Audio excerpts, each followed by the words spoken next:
So we're going to take y'all on a tour of the Skeenah Campground and Historic Mill. And later on, the owner is going to show us how the mill works and also tell us some history about the mill and also about the campground. Now, this is just looking down where some of the camping area is. And then they also restored this little Shasta, and he redid the whole inside, and they actually rent this out, and it's a cute little camper. We're fixing to show you the inside of it.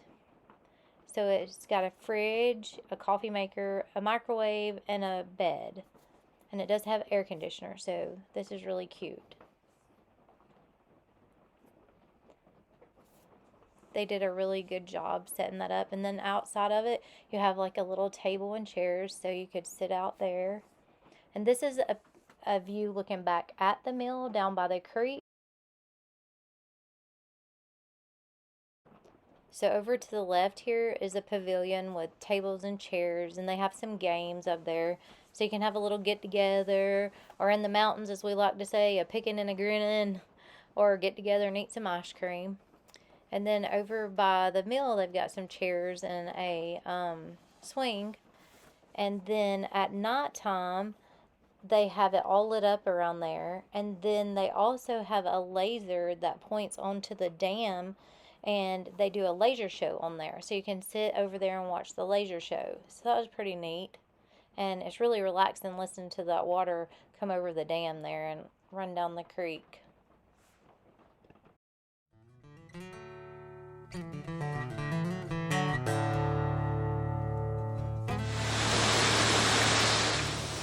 So this is above the mill, and this is looking down at the flume.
So this is where the creek runs down the back side, and this is also other camping sites down through here above the mill. And it is really beautiful right there.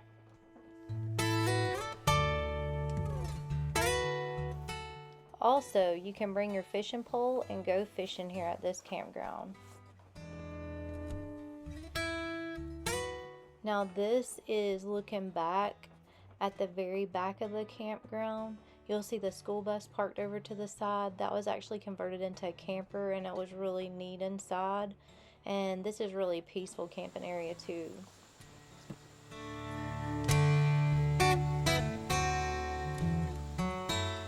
Now we're fixing to meet up with Mark, and he's going to take us on a tour of the historic mill and tell us the history of it, and also tell us a little bit more about the campground.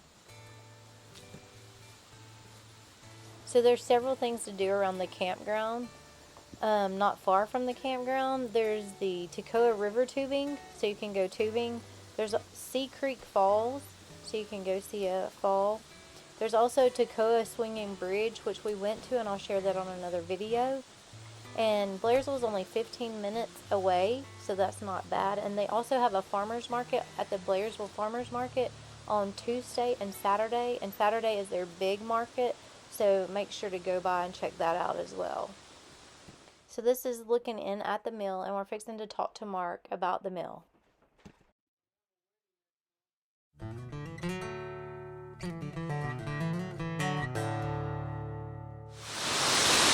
mill was started in 1835. We finished in 1848. This was tell everybody it's original Walmart, because it was. They used to run it about 16 hours a day. It was a gristmill and a sawmill. And people would come from all over the hills and have their corn, wheat ground every day. And they'd barter out front and get on the horse and buggies and tell lies and go home. So there's 3 generations of wheels here. There's the turbines, the original that goes back. That's all handmade, mid-1800s, and this wheel here is 1900s, and that's the 2000s. The one that's on there spinning right now. There's about 2,200 foot-pounds of torque coming out that axle right now. So this was the frame for like a wooden wheel that used to be on it? Yeah, that goes back to the 1900s. That's 1800s. So back to the foot-pounds of torque. Really 5 guys could grab that axle and you really Click it. yeah. So kind of mopping up for a wedding reception here next month.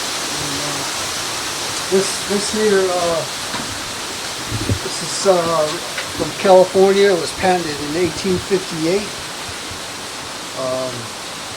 It cost $1.25. I think it was. I don't know how many pounds you could do, but this is the final product here. This would, when you got your corn and wheat ground, you wanted flour, you'd put it in here, and this would do it.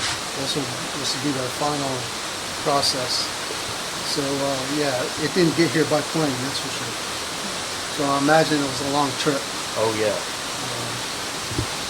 This is in the history books. This actual piece you can read about and see in history books. Yeah. So, I've been just slowly sprucing it up and keeping it from falling in. That's my goal. Keep it from falling over. Trying to preserve history a little bit. Oh yeah. This is the original wheel brought by mule from North Carolina. So that's seen a lot of turns and spun a lot of corn and wheat. So it was sitting here? Yeah. This was built in 1948. The stand for it. But this turbine, they used to call these turbines, that's original, that's all handmade. There was 2 of them on the property. One they took and one they left here. That's what they called them back then, turbines. So all the pulleys and everything, it's nothing machine made, it's all made by hand. Yeah, oh yeah. Those guys were true craftsmen back then. Yeah, so basically, this is the transmission of the whole operation. These cogwheels and these gears would line up. So they didn't have belts and all that stuff back then. This was their axle. They just had to make teeth and yeah, hand carved and yeah. So they'd shoot the corn in through that window up there, and that's a big bat right there. You see that big old axle that had cloth on it. And that would be spinning, and it would dehusk, and the corn would rise to the top and then shoot out. You see that little clip on the end there? mm-hmm. Well, that's a chute. And hook up to this, and then the corn would fall through here, and then they'd roll it to wherever. Quite an operation. So they used to run 16 hours a day, and they had a bed up here, and they'd sleep in between shifts. Because you didn't want to tax your horse going back and forth. You know? Oh yeah. It wasn't like you're getting in your car air conditioning. So they'd just crash. The old men would crash back here, get some rest. These are old belts that I dug up out of the dirt. That big one probably weighs 300 pounds. I don't have a date on those, but they're probably mid-1900. That one's pretty old. Yeah, that one right there looks really old. Yeah. And that's the old top off of the millstone, isn't it? That I'm not sits over the sure top, I if think. that's the a cogwheel or I have to look at it, but all that was handmade. You see it's sliced and then soaked in water and bent to make Yeah, a it looks circle. like that's like the Yeah. same thing as that. That's probably the original one that was sitting right there. Maybe. Yeah, this is soapstone. This is built right into the frame of the mill. And you can see they didn't have modern technology even back in there. So I've got all these wheels freed up. So maybe by next year we'll be running. So, I mean, just the craftsmanship, if you look at these gears and, you know, all that was handmade. And when you make that's way back when, that's probably a sandcraft behind the guess. I mean, to have that made today, probably, you know, 20,000 maybe. No telling. And it still turns. I got it working. All these are working. So it's just a matter of hooking the belts up. And I plan on getting it, but I'm not going to tax the building or the equipment. I just want to mock it up so people can see how they do that. Just run it every once in a while. Yeah. Yes. Just a bearing on the outside of this axle right there. So I had my work cut out for me for last year. I rewired the whole place. Not the whole place, but got it where it wouldn't burn down. Shorted up best I could.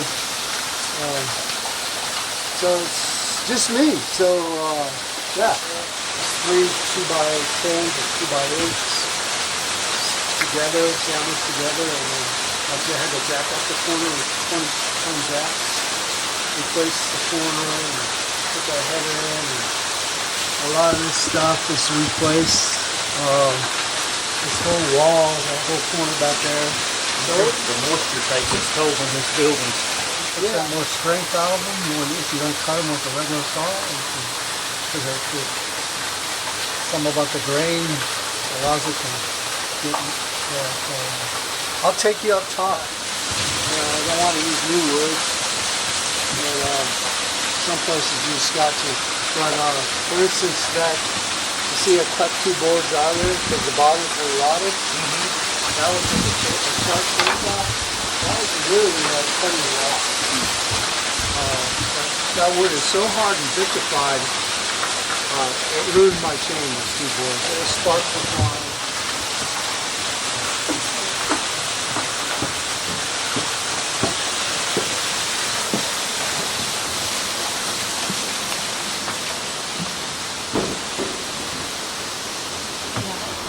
Yeah, so if you can imagine some guy standing here back in the 1800s just sweating his butt off, and all these are peg and dowel, all this stuff is handmade, and yeah, so this would be an axle turning from down there, and then it would spin this up here, and check out this belt, pretty cool.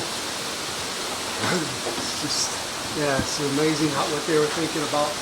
And this still spins. I mean, You're gonna get this going again too yeah, eventually? it's pretty incredible. That's pretty I neat. took the cloth off because it was full of rat mess and chewed up, and I didn't think it was good for my health anyway. So it's just like a cheesecloth kind of thing. But the craftsmanship is unbelievable. So, and they had to figure out, to keep it from binding up, they had to make these wedges, which is pretty cool. It's almost like, you see this in modern trucks to keep liquid and stuff from Like tipping the baffles, truck. kinda? Yeah, tipping the truck over. And they had this figured out a long time ago, which is amazing. So it wouldn't, with these baffles, they keep it from binding up, which is, yeah. So, I'm going to clean it up and mop it up. Yeah, that's in really good shape still. Yeah. Reconfigured over the years, because you can see where there's burn holes where they scorched. You know, they must have ran out of bear grease. But yeah, and pretty cool. But here's the money shot right here. It's pretty nice. They just don't fall.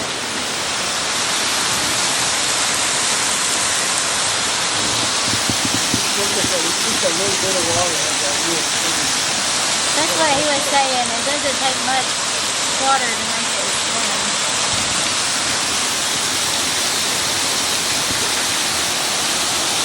Pretty amazing. I don't see that.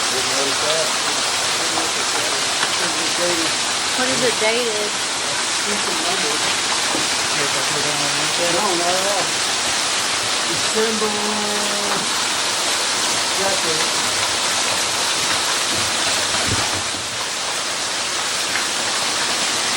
1948. 48. December 27th of 48. This says 48. Close this out. Yeah. There's a creek that flows around the back side of the wall here. Yeah, that's to keep the pressure down so the wall wouldn't blow up in the storm, you know what I mean? Yeah. Pretty cool. Oh, They yeah. had some rain back in. I mean, there's no clay in them, so Oh yeah, and you can recast those. So, you know, a year ago you couldn't walk in here, that wall was opening. So I feel like I made a little progress, but Yeah, it's rough, you know. definitely. The previous owner saw it today. She's 86. 3 days ago she turned 86, and she was pleasantly surprised. It's a bear, not a bear. There.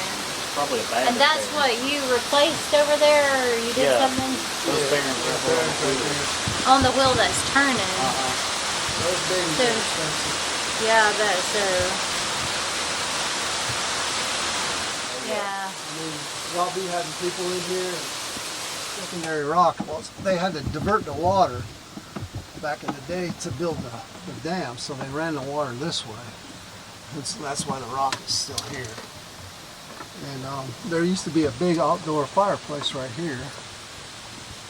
And then next to that, where the wagon wheels are, or wheels, I don't know if they're wagon wheels, but they called it the men's club. And yeah, that's where the men used to hang out. So it was a little party place. Yeah.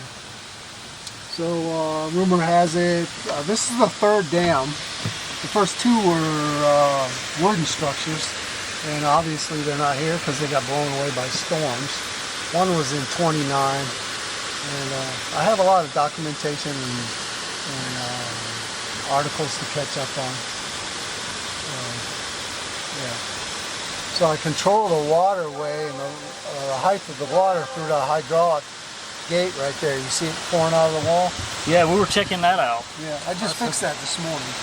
I blew a line the other day. And, it's a MacGyver fix. It's I know that we're gonna have some nasty weather, and when it rains, you would not recognize that dam.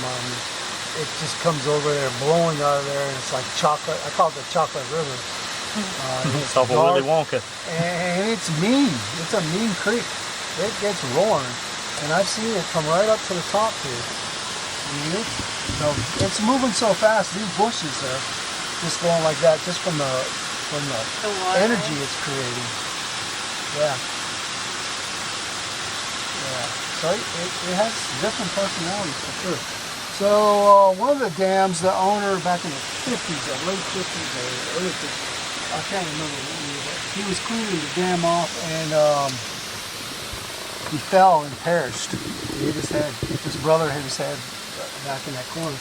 So they thought the land was cursed, because for obvious reasons, this was one of the original places around here for the Trail of Tears. They rounded up the Cherokee and had them march to Oklahoma. So medicine man, this is all rumor. It's not factual, but he came and did his thing, and they put a totem pole on the other side of the creek over here. If you look right in there, you can see it. Yeah. But what I thought was interesting more than the totem pole, I just discovered this a month ago, is that rock with a hole in it. And I guarantee you that was a rock that the Native Americans started probably thousands of fires with. Some of those fire rocks, those spoons. Yeah. And if you put your finger in that hole, there's two little pockets you can see and feel. So it's definitely used quite a bit. And it just happens to be directly across from the totem pole, which is ironic. I doubt it. Yeah. So every time I come out here, I discover something different. You just gotta look. I found arrowheads out here. I found 30 arrowheads in one day. Shards of pottery. I found pieces of interesting tools and bowls that they used.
Hebrews 13:2. Be not forgetful to entertain strangers, for thereby some have entertained angels unawares.